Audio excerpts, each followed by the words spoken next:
Hello friend.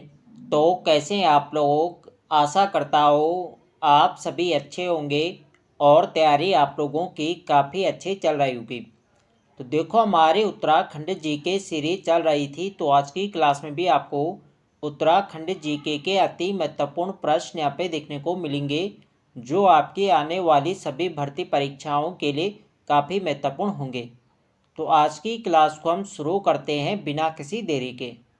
पहला प्रश्न यहाँ पे देखेंगे, राज्य में 5 जनजातियों को अनुसूचित जनजाति का दर्जा किस वर्ष मिला। तो राज्य में 5 जनजातियों को अनुसूचित जनजाति यानी एसटी का दर्जा किस वर्ष दिया गया था। तो ये दिया गया था वर्ष 1967 में। इसका सही आंसर आपका ऑप्शन सी। कौन सी वो 5 जनजातियाँ जिन्हें एसटी का दर्जा दिया गया था 1967 में। तो जो 5 अनुसूचित जनजातियाँ हैं, थारो हो गए, जौनसारी, भोटिया, बोक्सो और राजी, तो इन जनजातियों को दिया गया था, ये आपको ध्यान रखना है। अगला प्रश्न यहाँ पे देखेंगे, केंद्र सरकार ने 1965 में जनजातियों की पहचान के लिए किस समिति का गठन किया था। तो केंद्र सरकार ने 1965 में जनजातियों की पहचान के लिए लोकर समिति का गठन किया गया था। ऑप्शन यहाँ पे सही आंसर है। अगला प्रश्न यहाँ पे देखेंगे, कुमाऊं एवं उत्तराखंड जमींदारी उन्मूलन एक्ट किस वर्ष पारित हुआ था। तो इसका जो सही आंसर है यह है ऑप्शन बी 1960। 1960 में कुमाऊं एवं उत्तराखंड जमींदारी उन्मूलन एक्ट पारित होता है, यह आपको ध्यान रखना है। अगला प्रश्न यहाँ पे देखेंगे, उत्तराखंड में सर्वप्रथम किस जनजाति को आदिम जनजाति का दर्जा प्राप्त हुआ था। इसका जो सही आंसर है यह ऑप्शन सी राजी जनजाति। देखो, उत्तराखंड में 2 जनजातियों को आदिम जनजाति का दर्जा प्राप्त है, एक राजी जनजाति है और एक है बोक्सा। तो ये आपको ध्यान रखना, पूछा जाएगा कितनी जनजातियों को आदिम जनजाति का दर्जा प्राप्त है। तो 2 जनजातियों का है, राजी और बोक्सा को। अगला प्रश्न यहाँ पे देखेंगे, निम्न में किन 2 जनजातियों को आदिम जनजाति का दर्जा प्राप्त है। तभी मैंने आपको बताया जो बोक्सा जनजाति है और राजी, तो इन दोनों को आदिम जनजाति का दर्जा प्राप्त है। ऑप्शन डी यहाँ पे होगा, बी व सी दोनों। अगला प्रश्न देखेंगे, दी गई जनजातियों में से किनका संबंध उत्तराखंड से है। तो भोटिया हो गई, राजी हो गई, जौनसारी, तो ये सभी जनजातियाँ उत्तराखंड में निवास करती है। इसका सही आंसर होगा आपका ऑप्शन डी, उपयुक्त सभी। डी यहाँ पे सही आंसर हो जाएगा। अगला प्रश्न यहाँ पे देखेंगे, निम्न में से किस जाति के लोग धातु खनन का कार्य करते हैं। तो इनमें आपको बताना है कि कौन सी जनजाति है जो धातु खनन का कार्य करती है। तो ये करती है अग्रिया जनजाति। अग्रिया जनजाति का संबंध है धातु खनन से। ऑप्शन यहाँ पे सही आंसर है। अगला प्रश्न यहाँ पे देखेंगे, राज्य में सर्वाधिक अनुसूचित जाति एससी जनसंख्या किन जनपदों में निवास करती है। तो किस जनपद में सर्वाधिक एससी जनजाति निवास करती है। तो ये करती है आपकी हरिद्वार। इसका सही आंसर आपका ऑप्शन ए। देखो, आपको याद करना क्या है, एक मैंने यहाँ पे कोड बनाया है HCB और D। देखो, पूछा जाता है कि सर्वाधिक एससी जनजाति कहाँ पर निवास करती है। तो H से आपको रखना है हरिद्वार में। यदि पूछा जाए कि सबसे कम एससी कहाँ पर निवास करते हैं, तो सबसे कम करते हैं C4 यानी चंपावत। चंपावत में सबसे कम निवास करती है। तब पूछा जाता है कि प्रतिशत में सर्वाधिक एससी कहाँ पर निवास करती है। तो प्रतिशत में जो सर्वाधिक निवास करती है एससी जनजाति, वो करते हैं 20 यानी बागेश्वर जनपद में। और सबसे कम एससी प्रतिशत में कहाँ पर निवास करते हैं। तो प्रतिशत में जो सबसे कम निवास करते हैं 20 यानी देहरादून, तो देहरादून जनपद में निवास करती है, ये आपको ध्यान रखना है। तो आपको एक कोड ध्यान रखना है HCBD। सर्वाधिक एससी आपके हरिद्वार हो गया, सबसे कम पूछा जाए चंपावत में, प्रतिशत में सर्वाधिक पूछा जाए तो बागेश्वर होगा, प्रतिशत में सबसे कम कहाँ पे देहरादून। यह आपको ध्यान रखना है, महत्वपूर्ण रहेगा एग्जाम की दृष्टि से। अगला प्रश्न देखेंगे, प्रतिशत की दृष्टि से सर्वाधिक अनुसूचित जाति जनसंख्या किस जनपद में निवास करती है। तो अभी मैंने आपको बताया, जो मैंने आपको कोड बताया था HCB और D। इसमें क्या है, अनुसूचित जनजाति नहीं, प्रतिशत में यहाँ पे बताना है। तो प्रतिशत में सर्वाधिक कहाँ होगा, 20 यानी बागेश्वर। तो इसका सही आंसर क्या होगा, ऑप्शन बी। अब सबसे कम पूछा जाता है प्रतिशत में, तब क्या होता है आपका देहरादून। अगला प्रश्न देखेंगे, राठी जनजाति किस जनपद के पर्वतीय भागों में निवास करती है? तो राठी जनजाति जो निवास करती है ये करती है आपकी पौड़ी गढ़वाल के पर्वतीय भागों में। ऑप्शन सी यहाँ पे सही आंसर है। अगला प्रश्न देखेंगे, प्रतिशत की दृष्टि से न्यूनतम अनुसूचित जाति किस जनपद में निवास करती है? तो यहाँ पे न्यूनतम की बात हो रही कि प्रतिशत की दृष्टि से न्यूनतम अनुसूचित जाति नहीं SC कहाँ पर निवास करते हैं प्रतिशत में। तो मैंने आपको कोड क्या बताया, HC और B और D। तो यहाँ पे न्यूनतम की बात हो रही प्रतिशत में, तो प्रतिशत में आपका न्यूनतम कहाँ है D से यानी देहरादून। इसका सही आंसर होगा आपका ऑप्शन सी यहाँ पे राइट आंसर हो जाएगा। अगला प्रश्न है हमारा, न्यूनतम अनुसूचित जाति ST आबादी किस जनपद में निवास करती है? तो यहाँ पे न्यूनतम अनुसूचित जनजाति नहीं ST की यहाँ पे बात हो रही है, तो ST कहाँ पर यानी न्यूनतम की बात हो रही, न्यूनतम कहाँ पर निवास करती है? तो आप भी मैंने आपको SC वाला बताते, SC वाला मैंने कोड बताया आपको, SC वाला क्या बताया HCBD। एक कोड मैंने ST के लिए बनाया है, ऐसे कि सबसे ज़्यादा कहाँ पे है, सबसे कम कहाँ पे, फिर प्रतिशत में सबसे ज़्यादा कहाँ पे है और प्रतिशत में सबसे कम कहाँ पे है। तो ST वाला जो आपको कोड ध्यान रखना है ये रखना है URUT। तो प्रतिशत में जो सर्वाधिक ST आपके पहले यहाँ पे देखेंगे यानी सबसे ज़्यादा जो ST निवास करते हैं वो करता है आपको उधमसिंह नगर में, और सबसे कम करता है आपके रुद्रप्रयाग में। प्रतिशत में पूछा जाए तो प्रतिशत में सबसे ज़्यादा आपके उधमसिंह नगर में ही निवास करता है, और प्रतिशत में सबसे कम पूछे तो आपके टीस यानी टिहरी गढ़वाल में निवास करती है। तो यहाँ पे बात हो रही कि न्यूनतम अनुसूचित जनजाति ST आबादी किस जनपद में है, तो न्यूनतम यहाँ पे पूछा जाए तो यह RC का रुद्रप्रयाग। इसका सही आंसर जाएगा B के साथ। तो ये कोड आपको ध्यान रखना है URUT। अगला प्रश्न देखेंगे, प्रतिशत की दृष्टि से न्यूनतम अनुसूचित जनजाति किस जनपद में है? तो अनुसूचित जनजाति की बात हो रही है, फिर से यहाँ पे ST की बात हो रही है, यहाँ पे प्रतिशत की बताने के प्रतिशत की दृष्टि से न्यूनतम अनुसूचित जनजाति किस जनपद में है? तो मैंने अभी आपको कोड बताया था URUT। तो यहाँ पे प्रतिशत में सबसे कम कहाँ पे होगा, ये होगा आपका टीस यानी टिहरी में। तो इसका सही आंसर जाएगा A के साथ टिहरी गढ़वाल। अगला प्रश्न देखेंगे, राज्य में अनुसूचित जनजाति ST राज्य की कुल आबादी का कितना प्रतिशत है?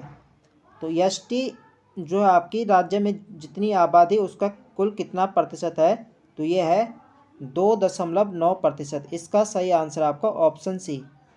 राज्य में 2.9% ST जो है वो राज्य की कुल आबादी का प्रतिशत है, यह आपको ध्यान रखना है। ऑप्शन सी यहाँ पे सही आंसर है। अगला प्रश्न देखेंगे, किस वर्ष से अनुसूचित जनजातियों को सरकारी सेवाओं में 4% का आरक्षण दिया जाता है? तो ये दिया जाता है 2001 से। ऑप्शन यहाँ पे सही आंसर है। कितना दिया जाता है ST को, तो ये दिया जाता है सरकारी सेवाओं में 4%। अगला प्रश्न देखेंगे, राज्य में सर्वाधिक एवं न्यूनतम आबादी वाली जनजाति कौन सी है? तो राज्य में जो सर्वाधिक आबादी वाली जनजाति है वो आपके थारू, और सबसे कम है राजी।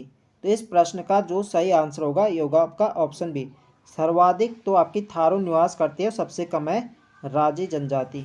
अगला प्रश्न देखेंगे, थारू जनजाति की आबादी सर्वाधिक किस जनपद में है? तो देखो थारू जो जनजाति है जो सर्वाधिक निवास करती है ये करते उधमसिंह नगर में। तो आपसे प्रश्न पूछा जाए कि उत्तराखंड या कुमाऊं क्षेत्र में सर्वाधिक आबादी वाली जनजाति कौन सी है, तो है थारू जनजाति। यदि गढ़वाल की पूछा है कि गढ़वाल में सर्वाधिक आबादी वाली जनजाति कौन सी है, तो है जौनसारी, जो कि कहाँ है देहरादून के जौनसार बाबर क्षेत्र में निवास करती है। अगला प्रश्न देखेंगे, सर्वाधिक जौनसारी जनजाति किस जिले में निवास करती है? तो ये करती है देहरादून जनपद में। ऑप्शन बी यहाँ पे सही आंसर है। देखो फ्रेंड्स, वीडियो पसंद आ रही तो फ्रेंड्स वीडियो को लाइक करें, शेयर करें, और जो लोग चैनल पर नए हैं चैनल को सब्सक्राइब करें। अगला प्रश्न है हमारा, उत्तराखंड एवं कुमाऊं क्षेत्र की सर्वाधिक आबादी वाली जनजाति कौन सी है? उत्तराखंड और कुमाऊं की बात हो रही तो उत्तराखंड एवं कुमाऊं क्षेत्र की जो सर्वाधिक आबादी वाली जनजाति है वह है थारू जनजाति। इसी प्रकार गढ़वाल का पूछा जाए कि गढ़वाल की सर्वाधिक आबादी वाली जनजाति कौन सी है, तब सही आंसर क्या होगा, जौनसारी। अगला प्रश्न देखेंगे, किस जनजाति के लोग स्थायी कृषक, पशुपालक एवं आखेटक होते हैं? तो ये होते हैं थारू जनजाति। थारू जनजाति के लोग स्थायी कृषक, पशुपालक और आखेटक होते हैं, ये आपको ध्यान रखना है। अगला प्रश्न यहाँ पे देखेंगे, निम्न में से अशुद्ध विकल्प का चयन कीजिए। तो अशुद्ध विकल्प यहाँ पे बताना है। थारू जनजाति किरात वंशी माना जाता है, तो बिल्कुल सही है, नहीं किरात वंशी माना जाता है, बिल्कुल सही है।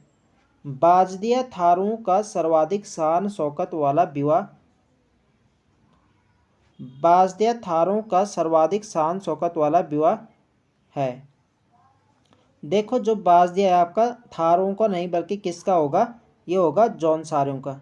यहाँ पे थोड़ा गलती से यहाँ पे मिस्टेक हो रखी है, तो ये ऐसा होगा कि बाजदिया जो है थारों का सर्वाधिक शान शौकत वाला विवाह है, तो ये थारों का नहीं बल्कि किसका है, जौनसारियों का है, तो ये वाले यहाँ पे क्या गलत हो जाएगा। थारों का मुख्य भोजन चावल एवं मछली है, तो ये भी यहाँ पे बिल्कुल सही है। इनका यहाँ पे जो मुख्य भोजन है वो क्या है, चावल एवं मछली, तो ये भी क्या है, बिल्कुल पसंद, इनको काफ़ी पसंद करते हैं चावल और मछली। तो यहाँ पे जो अशुद्ध है ये है बी वाला। जो बाजदिया विवाह है ये सर्वाधिक शान शौकत वाला जो है ये किसका है, जौनसारियों का, ना कि थारों का। तो बी वाले यहाँ पे गलत है, तो बी इस प्रश्न का सही आंसर हो जाएगा। अगला प्रश्न यहाँ पे देखेंगे, निम्न में से कौन सी जनजाति स्वयं को महाराणा प्रताप का वंशज मानती है? तो इसका जो सही आंसर है यह है ऑप्शन सी थारू। थारू जनजाति स्वयं को महाराणा प्रताप का वंशज मानती है, ऑप्शन सी यहाँ पे सही आंसर है। अगला प्रश्न देखेंगे, निम्न में से थारू जनजाति की विशेषता नहीं है। तो यहाँ पे आप लोग ऑप्शन देख सकते हैं, थारू राज्य के तराई भाबर क्षेत्र में निवास करती है, तो बिल्कुल सही है, उधमसिंह नगर के तराई भाबर क्षेत्र में निवास करती है, ये बिल्कुल सही है। थारू स्वयं को महाराणा प्रताप का वंशज मानते हैं, बिल्कुल सही है। थारू छाल से बनी मदिरा को जया कहती हैं, तो ये यहाँ पे गलत हो जाए, जया नहीं बल्कि क्या इसको ये छंग कहती हैं।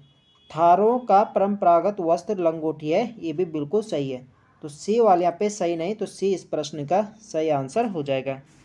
अगला प्रश्न देखेंगे, निम्न में से कौन सा सुमेलित नहीं है? तो यहाँ पे आप लोग ऑप्शन देख सकते हैं, तीन टिकटी विवाह थारू, तो बिल्कुल सही, तीन टिकटी विवाह जो है थारू में प्रचलित है, बिल्कुल सही है। बदला विवाह राजी, देखो जो बदला विवाह की प्रथा थी पहले ये थारू में, ये किस में थी, थारू जनजाति में, राजी नहीं होगा बल्कि किस में थे, थारू में। बाजदिया विवाह जौनसारियों से संबंधित है, ये भी बिल्कुल सही है। और पलायन जो विवाह है ये राज्यों से संबंधित है, ये भी बिल्कुल सही है। तो आपको ध्यान रखना है जो बदला विवाह है राज्य नहीं होगा बल्कि क्या, थारू, तो बी यहाँ पे गलत दे रखा है, तो बी इस प्रश्न का सही आंसर हो जाएगा। अगला प्रश्न देखेंगे, निम्नलिखित में कौन सा कथन असत्य है? तो यहाँ पे देख सकते हैं, राजी जनजाति रिंग डांस करती है, तो बिल्कुल सही है, राजी जनजाति रिंग डांस करती है, ये बिल्कुल सही है। पौड़ा नृत्य का संबंध भोटियों से है, तो बिल्कुल सही, जो पौड़ा नृत्य है ये भोटिया जनजातियों के द्वारा किया जाता है, और एक क्या है, एक हाथ पे क्या रुमाल लेकर ये किया जाता है, शादी ब्याह में जब खास अवसरों पर किया जाता है पौड़ा नृत्य। अंडे कांडे का डांस राज्यों द्वारा किया जाता है, देखो जो अंडे कांडे का डांस है राज्यों ने बल्कि ये जौनसारियों का डांस होता है, तो ये यहाँ पे क्या गलत हो जाएगा। हारुल नृत्य जौनसारी जनजाति का है, तो ये भी बिल्कुल सही है। तो देखो कौन सी यहाँ पे असत्य है, तो सी वाला यहाँ पे असत्य दे रखा है, तो सी इसका सही आंसर हो जाएगा। अगला प्रश्न यहाँ पे देखेंगे, चंपावत में कौन सी जनजाति गौरा अट्ठावली त्योहार मनाती है? तो चंपावत में कौन सी जनजाति गौरा अट्ठावली त्यौहार मनाती है? तो गौरा अट्ठावली त्यौहार मनाती है आपकी राजी जनजाति, इसका सही आंसर होगा आपका ऑप्शन बी, बी यहाँ पे सही आंसर हो जाएगा। अगला प्रश्न देखेंगे, पछावन देवी की पूजा कौन सी जनजाति करती है? तो ये वाला प्रश्न एग्जाम में पूछा गया था कि पछावन जनजाति, पछावन देवी की पूजा कौन सी जनजाति करती थी? तो ये करती है थारू जनजाति, इसका सही आंसर आपका ऑप्शन ए, ये यहाँ पे सही आंसर है। अगला प्रश्न देखेंगे, बग्गी बग्गा खेल का संबंध किससे है? तो बग्गी बग्गा खेल का संबंध थारू जनजाति से। ऑप्शन बी यहाँ पे सही आंसर है। अगला प्रश्न देखेंगे। राणा, कठरिया, डंगरिया, जोगिमा तथा पश्चिमा उपजातियाँ किस जनजाति की है? तो ये जो सभी जनजातियाँ हैं ये थारू जनजाति की ही उपजातियाँ हैं। इसका सही आंसर होगा आपका ऑप्शन सी। सी यहाँ पे सही आंसर हो जाएगा। अगला प्रश्न देखेंगे।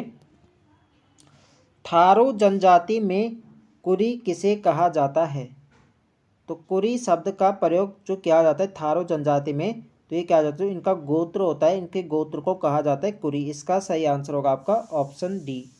डी इस प्रश्न का सही आंसर है। अगला प्रश्न हमारा, थारू जनजाति में किस गोत्र को उच्च माना जाता है? तो किस गोत्र को उच्च माना जाता है थारू जनजाति में? तो ये माना जाता है बड़वायक गोत्र। इसका सही आंसर होगा आपका ऑप्शन ए। ये इसके यहाँ पे सही आंसर है। अगला प्रश्न देखेंगे। निम्न में से अशुद्ध कथन का चयन कीजिए। अशुद्ध यहाँ पे बताना है। थारू जनजाति के पुरुषों का परंपरागत वस्त्र लंगोटी है। तो बिल्कुल सही, इनका परंपरागत वस्त्र लंगोटी होता है। ये यहाँ पे बिल्कुल सही है। जौन सारी जनजाति में विवाह तिथि तय करने वाली रस्म को बात कट्टी कहते हैं। देखो थारू में नहीं, जौनसारी नहीं बल्कि इसका क्या होगा थारू। थारू जनजाति में क्या होता है, जब यहाँ पे विवाह की तिथि यहाँ पे तय कर ली जाती है तो इसे बात कट्टी होना कहते हैं। और एक जब थारू जनजाति में सगाई की रस्म होते हैं तो सगाई की रस्म के अपना पराया कहते हैं। ये आपको ध्यान रखना है, कई बार एग्जाम में प्रश्न बन चुका है। अगला है हमारा, उरारी थारू जनजाति की महिलाओं को तलाक का अधिकार है। तो उरारी शब्द का प्रयोग तलाक के लिए यहाँ पे किया जाता है। तो ये भी यहाँ पे बिल्कुल सही है। तो यहाँ पे अशुद्ध कथन बताना था, अशुद्ध यहाँ पे दूसरा यानी बी वाला है। तो बी इसके यहाँ पे सही आंसर हो जाएगा।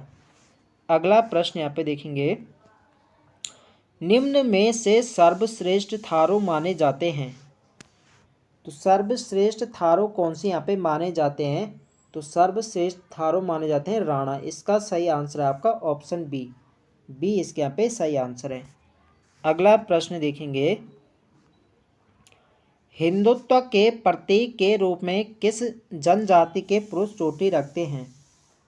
तो हिंदुत्व के प्रतीक के रूप में किस जनजाति के पुरुष चोटी रखते हैं? तो ये रखते हैं थारू जनजाति। थारू जनजाति के पुरुष रखते हैं। ऑप्शन सी यहाँ पे सही आंसर है। अगला प्रश्न यहाँ पे देखेंगे।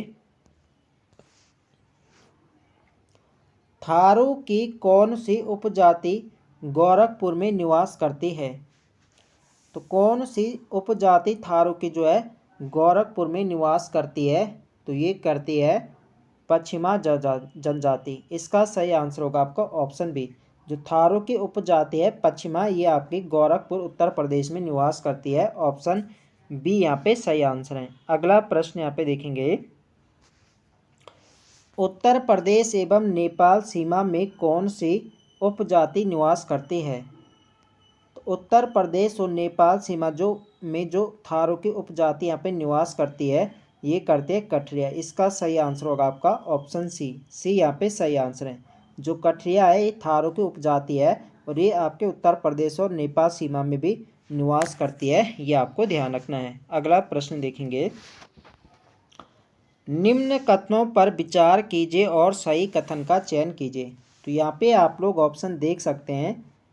3 टिकटी प्रथा का प्रचलन थारू जनजाति में है। तो बिल्कुल सही है, 3 टिकटी प्रथा का प्रचलन थारू में। एक कथन बिल्कुल सही है। थारू जनजाति के लोग धान बुआई के समय हरिया पूजा करते हैं। तो ये भी यहाँ पे बिल्कुल सही है। थारू जनजाति के लोग जब धान की रोपाई करते हैं तो समय हरिया पूजा करते हैं। बिल्कुल सही है। बागेश्वरी देवी की पूजा थारू जनजाति द्वारा की जाती है। तो ये भी यहाँ पे बिल्कुल सही, बागेश्वरी देवी की पूजा थारू जनजाति के द्वारा की जाती है। ये भी बिल्कुल सही है। इसका सही आंसर होगा आपका ऑप्शन डी, उपयुक्त सभी कथन यहाँ पे सही है। अगला प्रश्न देखेंगे। निम्न में से पहले किस जनजाति में बदला विवाह प्रथा प्रचलित थी? तो बदला विवाह का जो प्रचलन था ये थारू जनजाति में देखने को मिलता है। ऑप्शन सी यहाँ पे सही आंसर है। अगला प्रश्न है हमारा, लठ भरवा भोज किस जनजाति में प्रचलित है? देखो जो थारो जनजाति में जो एक बार विधवा विवाह किया जाता है दोबारा से, तो विधवा विवाह में एक यहाँ पे लड़की के परिवार की ओर से यहाँ पे एक अपनी बिरादरी में एक भोज दिया जाता है जिसे लठ भरवा भोज कहा जाता है। तो विधवा विवाह से यानी जब विधवा के यहाँ पे पुनर्विवाह किया जाता है तो उससे संबंधित है लठ भरवा भोज, ये आपको ध्यान रखना है। तो इसका सही आंसर क्या होगा? Option C. सी यहाँ पे सही आंसर होगा, थारो जनजाति। अगला प्रश्न देखेंगे, थारो जनजाति में अपना पराया किसे कहा जाता है? तो अपना पराया कहा जाता है इसमें सगाई की रस्म को। इसका सही आंसर होगा आपका ऑप्शन बी, विवाह की सगाई रस्म को कहा जाता है अपना पराया। और मैंने आपको बताया जब यहाँ पे शादी की यहाँ पे डेट यहाँ पे पक्की यहाँ पे नहीं फिक्स हो जाती है तो उसे क्या कहा जाता है इसमें थारो जनजाति में? तो उसे बात कट्टी होना कहते हैं, ये आपको ध्यान रखना है। अगला प्रश्न देखेंगे, निम्न में से चाला क्या है? तो चाला यहाँ पे एक क्या होते हैं? तो चाला थारो जनजाति में इनके एक रस्म होते हैं। इसका सही आंसर आपका ऑप्शन ए, ये यहाँ पे सही आंसर है। अगला प्रश्न देखेंगे, विधवा विवाह के अवसर पर किस जनजाति में लठ भरवा भोज दिया जाता है? तो अभी मैंने आपको बताया जो थारो जनजाति में विधवा विवाह यहाँ पे होता है तो उसमें एक अपनी बिरादरी में एक भोज दिया जाता है जिसे लठ भरवा भोज कहा जाता है। तो इसका सही आंसर क्या होगा? ऑप्शन बी, थारो जनजाति। अगला प्रश्न देखेंगे, किस देवता को थारो लोग नारियल, मुर्गा और एवं सुअर का मांस चढ़ाते हैं? तो किस देवता को ये थारो लोग जो है नारियल, मुर्गा एवं सुअर चढ़ाते हैं? तो ये चढ़ाते हैं भूमिया देवता को। इसका सही आंसर आपका ऑप्शन सी, सी इसके यहाँ पे सही आंसर है। जो भूमिया देवता है इनके काफ़ी प्रसिद्ध देवता इनके माने जाते हैं और इनके मतलब सभी के जो थारो लोग होते हैं सभी के घर में इनका चबूतरा होगा घर के बाहर। ये भी आपको ध्यान रखना, पूछा जाता है कि कौन सा देवता थारों के घर के आंगन के बाहर यानी चबूतरा होता है? तो ये होता है भूमिया देवता का, ये भी आपको ध्यान रखना है। अगला प्रश्न यहाँ पे देखेंगे, तो आज के लिए यहाँ पे इतने प्रश्न हैं। तो आई होप आप सभी को वीडियो पसंद आए तो फ्रेंड्स वीडियो को लाइक करें, शेयर करें और जो लोग चैनल पर नए हैं चैनल को सब्सक्राइब करें। मिलते हैं नेक्स्ट वीडियो में, तब तक के लिए जय हिंद दोस्तों।